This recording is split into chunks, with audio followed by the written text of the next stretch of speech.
Bienvenue sur Parents en Or, le podcast qui parle de parentalité, de respect de l'enfant, de science et de tout ce que le fait d'être humain implique. Je suis Sandra et on se retrouve cette semaine pour parler d'émotions.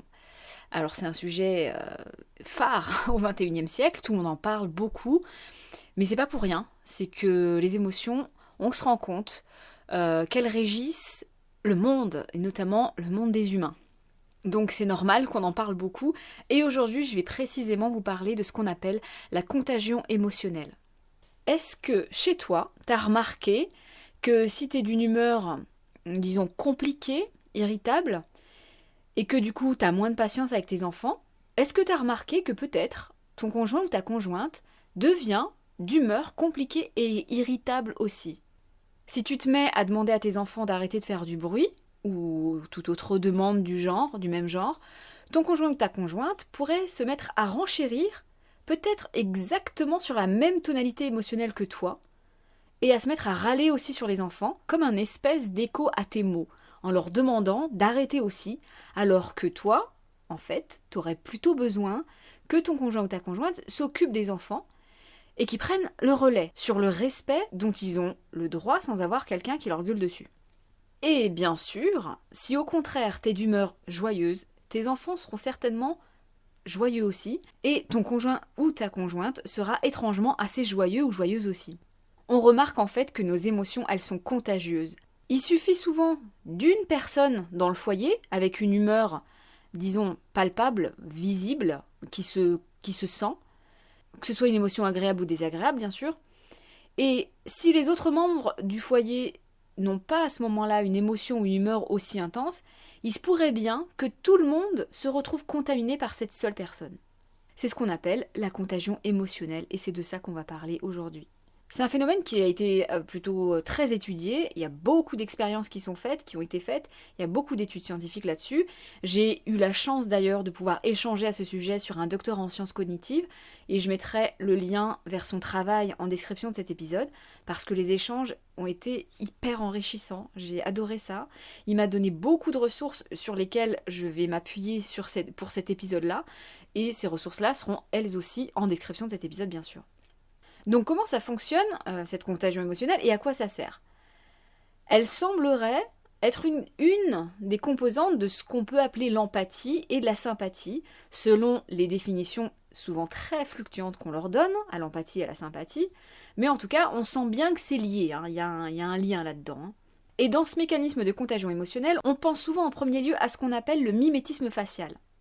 C'est le fait de réagir par des actions musculaires du visage devant un visage qui émet lui-même une émotion. Alors il y a des liens entre tous fourbis là, entre mimétisme facial, contagion émotionnelle, empathie, compassion, sympathie. Et les hypothèses sont diverses. On va dire que certaines hypothèses disent qu'elles ont un lien chronologique. Il y aura un genre de processus par étapes, successives. D'abord le mimétisme facial, puis la contagion émotionnelle, qui crée alors l'empathie, la sympathie, la compassion, etc. Ou alors l'autre hypothèse, c'est que ça pourrait se produire en même temps. Voilà, bon, il y a un lien entre tout ça, mais les hypothèses sont différentes. Ce qui est probable, c'est que ça a eu un rôle évolutif, puisque le mimétisme et la contagion émotionnelle, elles nous permettent de mieux comprendre ce que ressent une personne en face de nous, et ça permet de contribuer à une meilleure coopération entre les gens, et ça permet aussi de nous mettre en sécurité. Par exemple, si on voit quelqu'un qui a peur, on va estimer qu'il y a un danger quelque part. Et du coup, on va se protéger sans forcément avoir besoin d'aller voir nous-mêmes ce danger potentiel, parce que faire ça, ça nous mettrait en danger en fait, de nous rapprocher de ce danger potentiel. Ou encore, par exemple, si on voit quelqu'un qui ressent de la douleur, et qu'on la comprend, du coup, grâce à tout ce processus de contagion là, eh ben on peut savoir que tel truc est douloureux, sans avoir nous-mêmes besoin d'expérimenter le truc. Comme ça, on s'évite de la douleur, juste en comprenant que la personne en face a eu mal en touchant ce machin. Le mimétisme facial, il a un rôle là-dedans. Le fait de reproduire sur notre visage une émotion qu'on voit. Théoriquement, on reproduit l'émotion vue sur un visage en la mimant sur la nôtre. Quand quelqu'un sourit, on est joyeux. On actionne notamment un des muscles qui s'appelle le zygomatique majeur qui nous fait sourire. Quand quelqu'un est en colère, on va avoir plutôt peur, ou alors être en colère aussi, et on va contracter le supercilii, c'est le fait de froncer les sourcils. Tout ça, c'est de façon automatique, et c'est de façon inconsciente. c'est même plus fort que nous. On a même d'ailleurs tenté de demander à des participants de se retenir de contracter les muscles du visage. Et en fait, c'est compliqué, ils le font quand même. Les contractions musculaires, elles peuvent être du coup même imperceptibles à l'œil, mais on les mesure quand même, ces contractions musculaires, grâce à des électromyographes. Donc même si on essaie de se retenir, les muscles vont se contracter quand même un peu. Cet automatisme-là, le fait de contracter les muscles, ça semble avoir un rôle, en tout cas ça a certainement une forme d'utilité parce que on a pu observer que lorsqu'on demande à des participants de retenir leur sourire, donc en fait ils doivent tenter de se forcer à ne pas actionner leurs muscles zygomatiques, et ben on remarque que à ce moment-là, quand on leur présente des visages qui sourient ou pas, ils vont avoir tendance à moins bien faire la distinction entre des faux sourires et un vrai sourire sincère. Donc le fait de laisser faire nos muscles du visage, ça semblerait peut-être être utile pour vraiment comprendre la véritable émotion qui se passe dans le visage de la personne qu'on regarde. Tout ça, c'est en théorie et c'est en général, parce qu'on sait bien que dans la pratique, le contexte dans lequel ça se produit peut changer les réactions de manière très significative, voire carrément inversée. On peut émettre sur notre visage une émotion qui n'est pas celle observée. Par exemple, un visage en colère, ça peut provoquer chez nous un visage de peur. On peut observer aussi que dans un contexte de dominant-dominé, si le dominant est en colère, le dominé il peut avoir tendance à sourire. Et lorsque j'ai lu cette information, je n'ai pas pu m'empêcher de faire le parallèle chez les adultes qui dominent les enfants et de penser aux enfants qui sourient sous stress devant leurs parents en colère. Vous savez de quoi je parle, c'est souvent un des sujets d'incompréhension pour les parents qui pensent que leur enfant les provoque, qui se moquent d'eux par exemple. Quand le parent engueule l'enfant, l'enfant il va se mettre à sourire. Et ça rejoint cette idée-là que sous stress, c'est un réflexe en fait de dominer qui a peur. Donc on sait que le contexte social, il a une forte incidence sur l'expression faciale. C'est pas juste, on se contente pas juste de reproduire sur notre visage l'émotion qu'on observe. C'est très contexte dépendant. Et du coup, les comportements faciaux, ils reflètent plus la signification derrière l'expression observée et non pas uniquement sa perception. Par exemple, on n'imitera pas un sourire si on connaît les conséquences négatives implicites derrière. On pourra peut-être plutôt émettre une expression opposée. On va froncer les sourcils par exemple. Si on sait que quelqu'un qui nous sourit, en fait, il est en train de se moquer de nous, par exemple. Ou si on sait que quelqu'un qui nous sourit n'attend pas de nous qu'on sourit, sinon il va nous violenter, par exemple. Dans ces cas-là, l'expression émotionnelle demande un travail cognitif beaucoup plus élevé que la simple imitation émotionnelle de la même émotion, en fait. Et ça peut montrer, et c'est moi qui interprète là, que les enfants, très tôt, ils ont cette capacité d'imitation et ils s'adaptent vite au contexte, notamment de peur. C'est-à-dire que l'enfant, il va pas simplement se contenter d'imiter l'émotion observée, mais il va très rapidement apprendre à s'adapter au contexte. Et il va comprendre que des fois, un sourire, c'est une menace. Et tout ça, là, ça renvoie à cette idée très forte de vulnérabilité qu'ils ont et dont je parle souvent, ou en tout cas que j'aime mettre en avant, parce que les enfants, eh ben oui, ils sont extrêmement vulnérables. Un élément important de ce mimétisme, c'est qu'il semble aussi lié à l'intimité entre les personnes. Plus on est proche, plus le mimétisme se fait plus vite et fort entre les personnes proches, comme par exemple entre une mère et son bébé. Et ce phénomène, il a tendance même à s'auto-amplifier, et ça semblerait permettre une connexion affective forte entre les individus. On observe ça même chez les animaux non humains. Un élément aussi qui tend à aller vers l'idée que, effectivement, si quelqu'un rentre à la maison de mauvaise humeur, potentiellement tout le monde va se retrouver de mauvaise humeur, c'est que l'émotion qui est transmise, elle nous met un biais pour les émotions suivantes. On croit percevoir plus de colère chez les autres après avoir été contaminé par la colère. Par exemple, peut-être que si on voit notre collègue de mauvaise humeur, cette contamination-là, elle nous donnera peut-être plus, ou un peu plus l'impression que les prochaines personnes qu'on va croiser, notre conjoint, notre conjointe, en rentrant par exemple, on va avoir plus l'impression qu'elle est de mauvaise humeur. Et on risque peut-être de s'énerver plus vite. Là j'extrapole, je vous le dis, j'extrapole carrément, mais l'idée c'est que la contamination, on peut se la coltiner dans d'autres sphères de nos vies. Par exemple, on peut l'amener du boulot et la trimballer à la maison et inversement, etc. En neuroimagerie, donc dans les images cérébrales, on arrive à voir que lorsqu'on observe et lorsqu'on ressent une émotion, ça activerait des zones cérébrales qui se chevauchent. Il y a plusieurs hypothèses là-dessus. Il pourrait par exemple ne pas y avoir d'interdépendance entre observer et ressentir une émotion, mais ces zones qui se chevauchent là dans le cerveau, en tout cas celles qu'on observe en imagerie cérébrale, ça pourrait être dû au fait qu'il y a une colocalisation des zones réceptives et émettrices, peut-être, voilà. Alors quand on pense à mimétisme facial, je suis sûre que beaucoup d'entre vous ont dû penser direct aux neurones miroirs. Une des hypothèses, c'est qu'effectivement, il y aurait un lien entre les neurones miroirs et le mimétisme facial, mais les études montrent des zones d'activité cérébrale assez complexes, donc c'est pas si simple que ça en fait.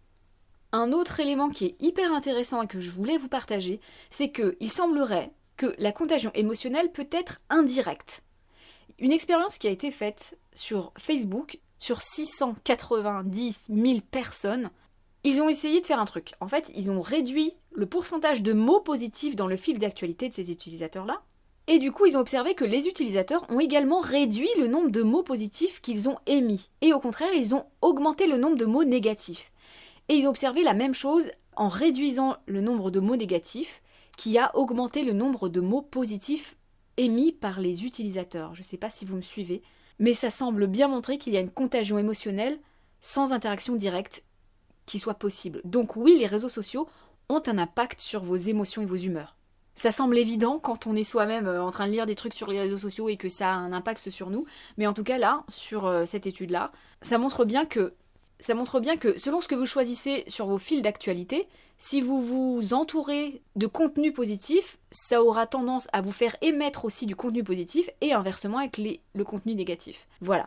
Et une des dernières ressources que je voulais vous partager, c'est la conférence de Guillaume Desekache, donc c'est la personne avec qui j'ai échangé et qui m'a donné pas mal de ressources sur ce sujet. Et bien dans cette conférence-là, qui sera évidemment en lien en description aussi de cet épisode, il nous présente des travaux qui semblent montrer que la contagion émotionnelle, elle peut se transmettre à la chaîne. Par exemple, une personne A émet une émotion, B va la reproduire, et C qui observe B va la reproduire à son tour alors qu'il n'a pas vu A. Alors quoi faire? Qu'est-ce qu'on peut faire en fait pour réduire cette contagion qui fout une humeur de merde dans la maison totale? Parce que en fait je pourrais vous exposer encore un paquet de données intéressantes sur ce phénomène de contagion, mais je pense qu'on a bien saisi que c'était assez évident que ça se répercute sur le bien-être de la famille. Alors c'est juste une réalité, c'est juste comme ça que fonctionne la vie, donc si c'est ponctuel que les émotions font le ping-pong entre différentes personnes du foyer, c'est juste que c'est la vie normale en fait, et à mon sens, il n'y a pas forcément à faire quelque chose si ça n'affecte personne de façon inconfortable. C'est seulement si c'est inconfortable qu'on peut se demander quoi faire. C'est toujours comme ça. Un truc qui vous gêne pas, il n'y a pas de raison de s'en occuper. Par contre, si c'est récurrent, et ou si ça affecte quelqu'un dans le foyer de façon inconfortable, la question à se poser dans le cas où c'est récurrent, c'est pourquoi c'est récurrent? Parce que ce sera toujours 1000 fois plus efficace d'éteindre la source du feu plutôt que se débrouiller avec le feu à chaque fois qu'il apparaît. Qu'est-ce qui nuit de façon si récurrente dans le foyer? Est-ce qu'il y a un membre dans le foyer qui est en dépression? Est-ce qu'il y a des soucis, des sujets problématiques constamment là dans le foyer? Par exemple des soucis d'argent, des soucis de confiance, une maladie, etc. Est-ce que c'est le contexte de vie qui fait du mal aux membres de la famille? Par exemple, trop de travail, un travail pesant, un lieu de vie non épanouissant, ou un entourage qui manque, ou des activités bienfaisantes qui sont insuffisantes pour une ou plusieurs personnes de la famille, etc. etc. Et c'est là que ça demande des soins. Aller sonder quel est le problème et chercher des solutions à ça. Et donc dans le cas où la contagion émotionnelle crée un inconfort chez au moins une personne du foyer, les deux trucs qui permettent de mieux vivre tout ça, c'est du côté de la personne source de l'émotion, c'est de faire exister l'émotion, lui laisser la place dont elle a besoin, verbaliser ce qu'on ressent, mais en même temps en ayant eu conscience de ce qui se passe en nous, en fait. C'est très chiant à décrire ce que je dis là, parce que quand une émotion vient, on a juste soit envie de la retenir et alors on ferme tout, soit on la fait sortir par des mots tellement calculés que du coup ça nous fait rien, soit alors on sort tout, et alors là c'est le barrage qui explose et ça sort en jet, laisse tomber quoi.